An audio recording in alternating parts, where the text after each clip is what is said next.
And I'm surprised they are not taking the microphone to them so that they force them to speak.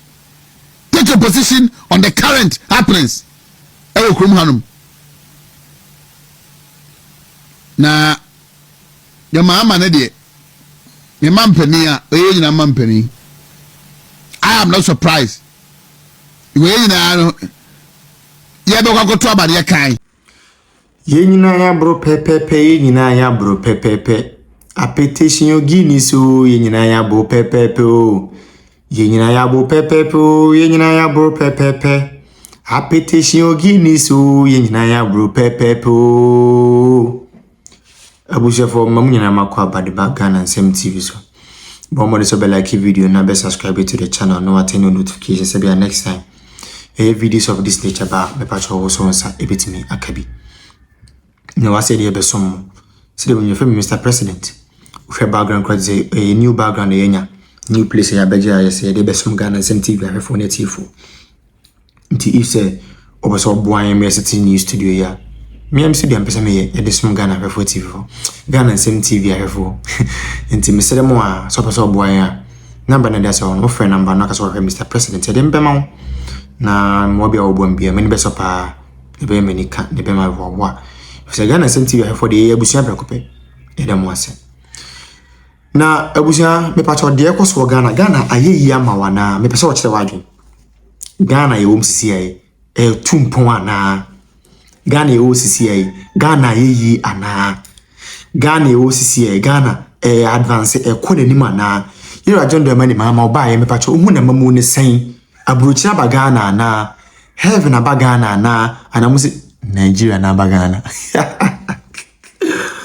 Maybe there, from a point of view, NDC are disappointing Ghana for. NDC amanyoko edi Ghana ehwamo. NDC amanyoko edi Ghana for nyina ehwamo. Because omo promise yen say agenda 111 year another kokufado itimu pon na dwem panti oyeye no ombeto aso bisi na omutimenye. Omkaso be create 1 million jobs.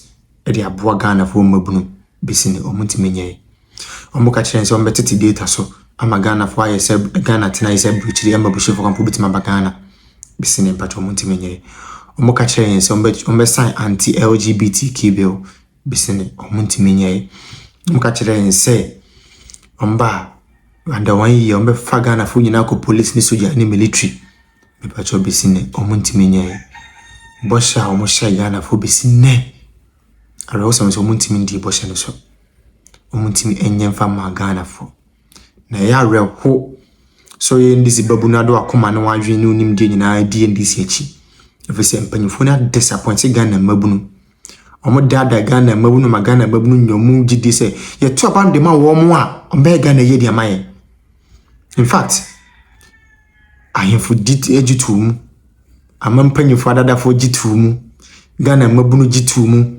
empanyifo na so empanyifo jitu mu bisine me pacho me die me susu yemu do muntimi nye ba akokora die woni so mai ne pacho kana mintie o comment section wo na me so me ba beto also guasi abuntimi mpiempo ma akasa. And I'm surprised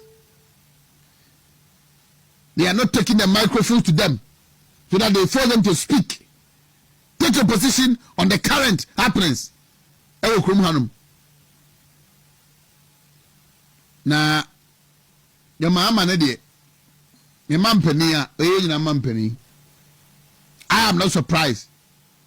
We nyina no ye be kwakoto abade ye kan ye bom kokko sa papa no onsesan na onsesa na onfo bibisu nkubia so amba ena mo anti ene ye ne akwani ni for homosexuality. President Mahama has been clear that he will sign that bill and he has no option than to family values. A vote for Bawumia and Napo is a vote for homosexuality. President Mahama has been clear that he will sign that bill and he has no option than to sign that bill. President Mahama will know no peace from Sam George until he signs that bill. And he himself. But I do think that we should have a conversation on it again, so that all of us, if we decide to move that bill forward, move it forward with a consensus. And probably it shouldn't be a private member's bill. It probably should be a government bill with governments behind it after consultation with all the stakeholders to see how, you know. Let me point out that the bill in Parliament is not a government bill. It's not a government-sponsored bill. It's a private member's bill. And so Parliament owns that bill for now. And what the eventual nature of the bill would be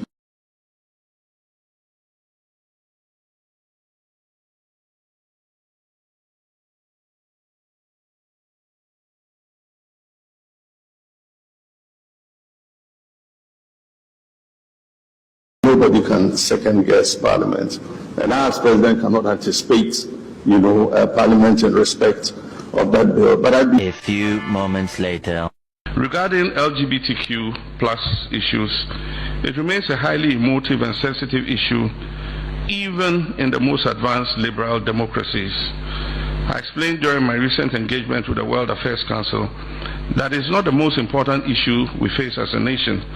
We're still grappling with the provisions of basic needs of education, healthcare, jobs, food, clothing, and shelter.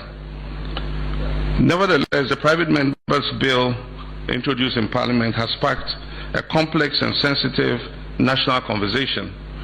Our position is guided by our Constitution, respect for human rights and dignity of all persons, and the need to preserve social cohesion. While there are strong and differing views within our society, we believe that these issues must be addressed through democratic processes, our core values, dialogue, and the rule of law. I'm also mindful of reactions from our international partners, including the recent developments such as Lincoln University's withdrawal of their honorary doctorate. I'm a woman penny for so. I'm at LGBT. And I saw for you know, Mosa lie. And I'm got to and I told him, and then someone I'm also a today, raise a voice. Namore. Someone more kwaja appoint my mother the board so. Assemblies of God of Fifani, so for Wengam. Oh, kwaja appointment as a board chairman. And to mean Kasa Entia. And your man, none what da on your bemuno, or Casatia. What did you mean? Or Flyama? Where is what you post? The Ghana and Fabu Rubio. And then I'm going to put them on Casabio. LGBT plus, you know, it is not an issue that concerns you and your church members anymore. Na, many Maka may say, Nipokobia, Mubia, na. Nanado abraso asembia besibia na fam honam kambino efi na akoi ye huba mu se mo ya manyofo tisamo posifo samo ya sojafo samo ya asofo nananumo ahimo whoever sanjafo. The position you took on issues of national interest yesterday, let us hear, see, experience what you stand for today. And yes, I'm a flyer. Yet dealing with you as politicians. But can we have a farmer on your phone? Then I'm not in common. Then yet, and command by the buffer be an orphan, sir. But the buffer be an orphan, sir. Because I'm a son of a people. To tell what one and them. Because Mammy, you say, no, yes, and we are soften a mocas and I'm more cancer, we are man your fool. And now assemblies of God suffer. On a never in the run up to lesson 2024, it was so clear, some politics and oil. I'm going to be a board chairman. I did not say a Jibia on the bar. Don't go Williams, a Jibia on the bar. I don't want your appointment, sir. Tiasam na show musua, one back a wound to mean cat, no matter bedroom. And I guess a qua. Dear who ye, Nafi, ye medi hu nkomo. Sam George, come, let's pray for you. Let me pray for you. Elder Honorable Sam George, come, let's pray for you. Let me pray for you. Sorry, I mean, can we? And so, I am not speaking to them as men of God. I am speaking to the message, the conversation they generated in the run up to election 2024.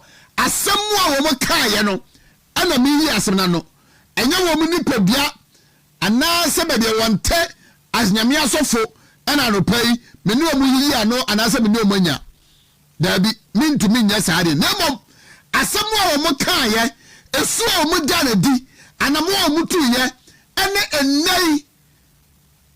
The SCC wa Ghana, some now BCC ya, woman can want some done, the chair say, woman do a Ghana once or be our Ghana more, and not the Omu DNT, and the Wajama Mayanam no Mumano Mabusha Fonti, Omaka Manua Tumuno. This is what we are going to talk about. A Maro officer, Bishop Charles Ajinasari, and Neba, an apprentice of this government. She said, what if you not an annual done another address or yeah, and some more car, or how me so on no nice years when you go telephone number. When you go for doing common, they can go for catch him in here. Our room and also ma, I'm a man got to a bar, got a photo of my John Mahama, and the assistant another address no, name prince and so and the ACC, now so on to me, Casanwaka or tomorrow. As a channel say, Neba. Anya dibra ewa Aban yemu ne ba eye government appointee into okasa enyeyi. Dr. Lawrence Tete onu grampo de wakasa senanado anti-LGBT plus bill no into a law obanante afinifie abesre ako Jubilee House. Akufuado's failure to assent anti-LGBT bill plus. I will march to Jubilee House. Dr. Lawrence Tete, May 10th, 2024. If you have been any of the nine of Busumi, they are to do. Now you have Bob to Aba, no may more and Dr. Lawrence Tete, Ebeka some way. John Mahama, Abadiman Penny. Busome bako, busome mienu, busome miensa, busome nai, busome num. Enya afe, ane busome miensa, ama ene, yewura ni 16th month. Dr. Lawrence Tete ayira efi Ghana. LGBT plus, enfanu hubyo. Every say, odidi, awa abayin mu, and he's okay. Odidi, na furo ordinance bonkuru ni fanya edidi. Enti enne on nanti enfinifie enko Jubilee House bio efise enye nanado ana ye mampani enye Dr. Baumia ana ye mampani abedi ekire eye wono amanyoni John Mahama ana ye mampani ntino nanado de sabe na onye nipa enti na sabe nyama bezo ka bia mbetumi aka e de afa no ho enne where are you Dr. Lawrence Tete? And why is your conscience? Sepam pasa we will be a water as a journal Ghana ho. No one many pursue and a realm. Now we say we never summa was some who kissed the sum, Yesu Christo and Nabosu and a woman who pomuni moi. Come out and talk. If it's a John Mahama can as you should say LGBT plus then on sign Menya dia Ghana ehia. Dr. Lawrence Tete, Ghanaians want to hear from you. Where do you stand? Where is your conscience? Why have you changed? Why have you stopped talking? We just want to hear your voice on this issue. Now, we are sorry, but now what to pay Nancy Esumwa. For the anointing of oil on him, I don't doubt it. But in the pursuit, so I Ghana ni mamba pa, I would Ghana ho. Na asem sia wodi nukredie any pepe yo and a casa efa Ghana hodie, that one is in question. And there is a question mark about you, Dr. Lawrence Sete. With all due respect, in all humility, you have lost your credibility as a man of God. And this one, I want to separate your pulpit from your personal ambition. I say, with personal things, I will hear.